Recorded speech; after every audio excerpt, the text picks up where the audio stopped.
Film की शुरुआत में हमें येलेना को दिखाया जाता है, जो प्रेजेंट में अपने अकेलेपन से बहुत ज़्यादा परेशान है और इसलिए वह वैलेंटीना के हर प्रोजेक्ट को पूरा करने का काम करती है, ताकि वह बिज़ी रह सके और अपने अकेलेपन से निकल सके। और इसके बाद भी उसे अपने अकेलेपन से छुटकारा नहीं मिल पा रहा। वैसे येलेना यहाँ मलेशिया में वैलेंटीना के कहने पर आई है, ताकि वो ऑक्स ग्रुप के इस फैसिलिटी का नामो-निशान मिटा सके। और यहाँ के रिसर्चर को पता चल जाता है कि उसे वैलेंटीना ने भेजा है। तो रिसर्चर येलेना को बताता है कि वैलेंटीना का प्रोजेक्ट सेंट्री वैसा नहीं है जैसा वो सोच रही है। यह बहुत ज़्यादा खतरनाक है। पर इससे पहले कि वो ज़्यादा कुछ बता पाता, येलेना के साथ हाथापाई में उसे गोली लग जाती है। पर येलेना इन बातों पर ज़्यादा ध्यान नहीं देती और पूरी लैब को बर्बाद कर देती है। इधर दूसरे सीन में हमें बकी बर्न्स को दिखाया जाता है, जो कि अब एक सांसद है और वैलेंटीना के ऊपर होने वाले एक सुनवाई में आया है। यहाँ बाकी और सांसद के बाकी मेंबर्स चाहते हैं कि वैलेंटीना की पावर छीन ली जाए, क्योंकि उन्हें शक है कि CIA के डायरेक्टर होने के बाद भी वैलेंटीना ओक्स ग्रुप के नाम से कई देशों में लैब चला रही है, जहां सुपर ह्यूमंस बनाने के प्रयोग होते हैं।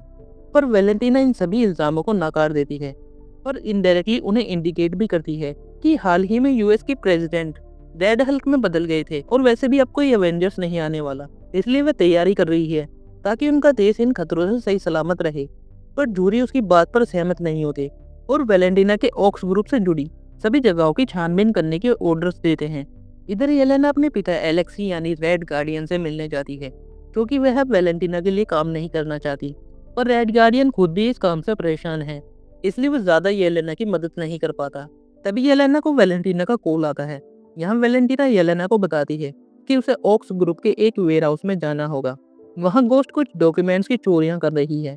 उसे पहले पता करना होगा कि घोस्ट वो चोरियां क्यों कर रही है, इसके बाद वो उसे मार सकती है। बदले में वह येलेना को एक नए नाम से नई शुरुआत करने का मौका देगी। येलेना जब वेयर हाउस में जाती है तो उसे वहाँ प्रोजेक्ट सेंट्री से जुड़ी कुछ डॉक्यूमेंट दिखाई देते हैं। पर तभी US agent John Walker Yelena पर हमला कर देता है, जो वहाँ पहले से ही उसका इंतजार कर रहा था। पर तभी वहाँ एंटोनिया यानी टास्क मास्टर आ जाती है, जिसे जॉन वॉकर को खत्म करने के लिए भेजा गया था। इतने में ही ईवा यानी घोस्ट मास्टर आकर टास्क मास्टर पर हमला कर देती है और टास्क मास्टर को मार देती है। इन सभी के फाइट के कारण एक ह्यूमन एक्सपेरिमेंट का चैम्बर खुल जाता है और उसके अंदर से एक बॉब नाम का लड़का निकलता है। पर सबसे अजीब ये बात थी कि उसे बिल्कुल भी याद नहीं था कि वह यहाँ कैसे आया। उसे बस इतना याद था कि वह मलेशिया के गिलेरियो में एक बेहतर कल की तलाश में घूमा करता था और उसे ब्लड डोनेट करने के लिए वॉलंटियर किया गया था। येलेना को जल्द ही समझ आ जाता है कि यहाँ वैलेंटीना ने इन सभी के साथ चाल चली है, क्योंकि इन सभी ने कभी ना कभी वैलेंटीना के लिए सरकार से छुपकर काम किया है।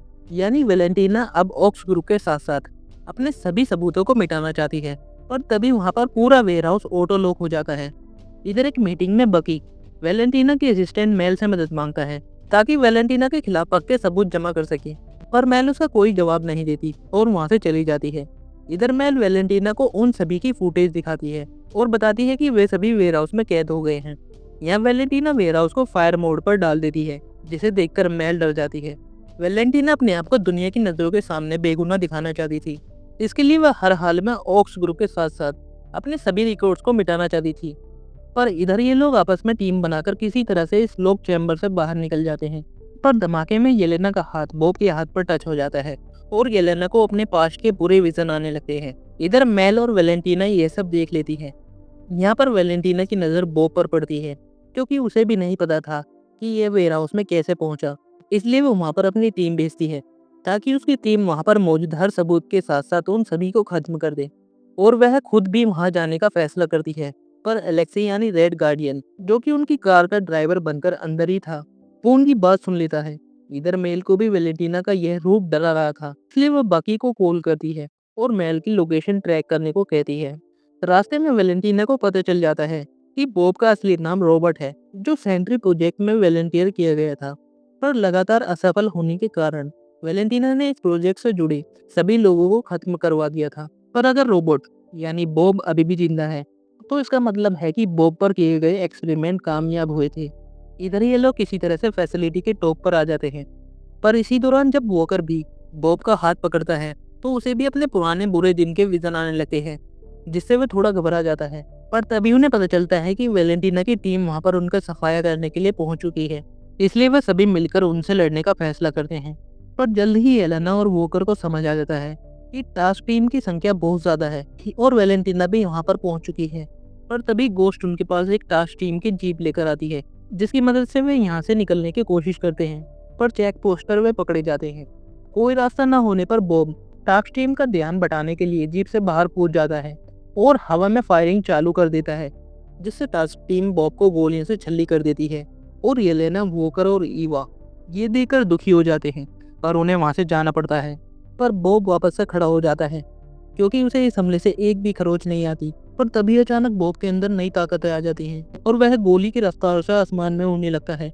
नीचे से सभी लोग उसे देख रहे थे, पर तभी अचानक वह जमीन पर गिरता है। इस टकराव का इम्पैक्ट इतना ज्यादा जबरदस्त होता है कि पूरी फैसिलिटी के साथ साथ येलेना और उसकी टीम की जीप भी सड़क से नीचे गिर जाती है।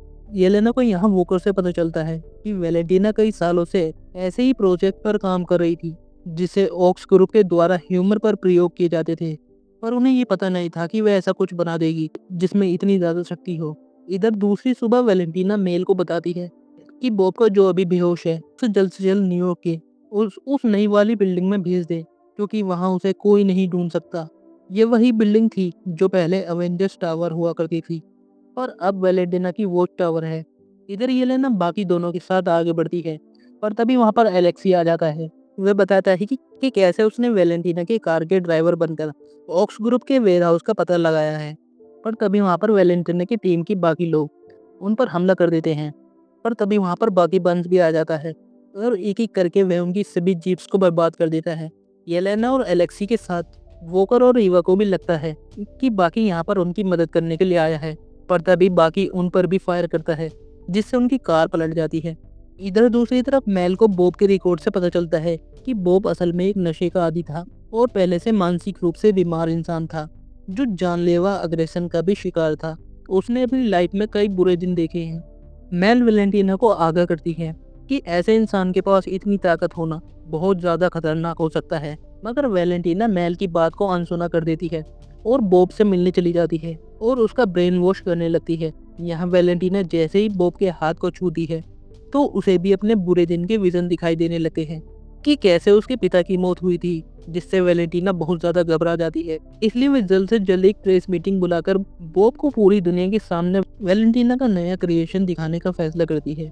इधर दूसरी तरफ बकी ने इन चारों को इसलिए कैद करके रखा था क्योंकि इन लोगों ने कभी ना कभी वैलेंटीना के लिए काम किया था। यानी ये सभी अगर कमेटी के सामने वैलेंटीना के खिलाफ गवाही दे दे तो काम बन जाएगा। यहाँ पर सभी लोग बाकी को बॉब के बारे में बताते हैं। बाकी पहले तो उन्हें अनसुना कर देता है, पर यहाँ पर हमें पता चलता है कि यहाँ पर सभी लोगों ने अपने लाइफ के पास्ट में बहुत ज्यादा बुरे दिन देखे हैं, जिससे उनका प्रेजेंट अंधकार से भरा हुआ है। पर तभी बाकी के पास मेल का कॉल आता है और वह बाकी को वैलेंटीना और बॉब के बारे में सब कुछ बता देती है कि बॉब कितना खतरनाक है और एक मेंटल सीक इंसान के पास इतनी पावर होना किसी भी हाल में सही नहीं है। मेल यहाँ बाकी को यह भी बताती है कि बॉब अभी पुराने एवेंजर्स टावर पर छुपा है। बाकी को अब समझ आ जाता है कि यह सब सच बोल रहे थे, इसलिए वह यहाँ पर सभी को मिलाकर एक टीम बनाता है और वैलेंटीना और बॉब का सामना करने का फैसला करता है। और इसी टीम का नाम होता है थंडरबोल्ट्स। वैसे तो ये वेलेना की फुटबॉल टीम का नाम था। अब ये लोग जब वैलेंटीना के पास आते हैं तो वह उन सबको बॉब से मिलवाती है, जो एक नए गोल्डन सूट में है और अब सेंट्री बन चुका है। यहाँ पर ये लोग वैलेंटीना को अपने साथ ले जाने के लिए जैसे ही आगे बढ़ते हैं, तभी उन्हें बॉब रोकता है और उन सबकी बहुत बुरी तरह से पिटाई करता है। बकी का तो वाइब्रेनियम वाला हाथ उखाड़ देता है और वोल्टर की शील्ड उसके हाथ में ही मोड़ देता है। पर वैलेंटीना के कहने पर भी बॉब उन्हें जान से नहीं मारता और उन्हें वहां से जाने देता है, क्योंकि बॉब को उनसे कोई खतरा महसूस नहीं हो रहा था। इस पर वैलेंटीना बॉब पर अपना हक जमाने लगती है और उसे अपना गुलाम समझने की भूल कर बैठती है, जिससे बॉब गुस्से में वैलेंटीना पर ही हमला कर देता है। पर वैलेंटीना के पास सेंट्री से बचने का एक रिमोट होता है, जिसके बटन दबाते ही बॉब यानी सेंट्री बेहोश हो जाता है। मेल वहां आकर वही रिमोट का बटन दबाकर वैलेंटीना को बचा लेती है। पर बॉब पर किए गए इस मेंटल अटैक की वजह से सेंट्री का the darker ego the walker activate हो जाता है। इधर दूसरी तरफ सेंट्री के हाथों से इतनी बुरी तरह पीटने के बाद सभी को लग रहा था कि वे लोग सेंट्री का मुकाबला नहीं कर सकते। तभी अचानक हर तरफ बिल्डिंग टूटकर गिरने लगती है। यह लोग ऊपर देखते हैं तो उन्हें लगता है कि सेंट्री ये सब कर रहा है, मगर वो सेंट्री नहीं, द ओल्डर ईगो वाइडर था, जो अपने हाथ के इशारे से लोगों को काली परछाई बना रहा था। और ये काली परछाई धीरे धीरे पूरे शहर को अपने कब्जे में लेने लगती है। यह सभी फिर से एक टीम की तरह काम करते हैं और लोगों को बचाने की कोशिश करते हैं, पर इनका मुकाबला बहुत ज़्यादा खतरनाक विलन से था और ये सभी नॉर्मल हीरोज थे, इसलिए जल्द ही हार मानने लगते हैं। तभी येलेना के सामने वॉइड आता है, जिसके अंदर से बॉब की आवाज़ आती है कि दुनिया में सब अकेले ही हैं। यहाँ येलेना को समझ आ जाता है कि ये सब सेंट्री नहीं बल्कि बॉब के माइंड का डार्कर साइड है, इसलिए वह इस अंधेरे में आगे बढ़ती है और उस एरिया में प्रवेश कर जाती है और अपनी बुरी यादों से लड़ते हुए येलेना आखिरकार बॉब तक पहुंच जाती है और बॉब को मोटिवेट करके उसके वाइड पर काबू करने की कोशिश करने लगती है, पर वाइड इन दोनों पर हमला कर देता है। पर तभी वहां पर उनकी टीम के बाकी मेंबर्स बॉब और येलेना को बचाने आ जाते हैं, क्योंकि वोकर ने उन्हें बता दिया था कि इस अंधेरे को उन्होंने पहले भी महसूस किया था जब उन्होंने बॉब को टच किया था और उस वक्त उन्हें ऐसा लगा था कि वह अपनी बुरी यादों की दुनिया में पहुंच गए हैं। यानी कि वॉइड में जाने वाला मरता नहीं है, बस अपनी बुरी यादों की दुनिया में फंस जाता है। बॉब उन्हें बताता है कि यहाँ से निकलने के लिए उन्हें कई दरवाजों से होकर गुजरना होगा और हर दरवाजे में पहले से बुरी यादों के खतरे भरे होंगे, पर ये सभी मिलकर एक एक करके दरवाजे का सामना करते हैं और आगे बढ़ते रहते हैं। पर आखिरी दरवाजे पर खुद वॉइड इनका इंतजार कर रहा था। यह वही लैब थी जहां मलेशिया की सड़कों से बॉब को लाया गया था ताकि उसे बेहतरीन जिंदगी मिल सके और इसके बाद उस पर टेस्ट किए जाने लगे। यहाँ वॉइड थंडरबोल्ट्स के सभी मेंबर्स को कैद कर देता है, जिस कारण वॉइड और बॉब के बीच फाइट होने लगती है और बॉब वॉइड को बुरी तरह से मारने लगता है। पर जल्द ही बाकी को समझ आ जाता है कि बॉब जितना ज़्यादा गुस्सा करेगा उतने ही वॉइड की पर्सनैलिटी तेजी से बॉब को अपने गिरफ्त में ले रही थी। अगर बॉब पूरी तरह से वॉइड की गिरफ्त में आ गया तो बॉब का वजूद खत्म हो जाएगा और वह लोग कभी रियल वर्ल्ड में नहीं आ पाएंगे।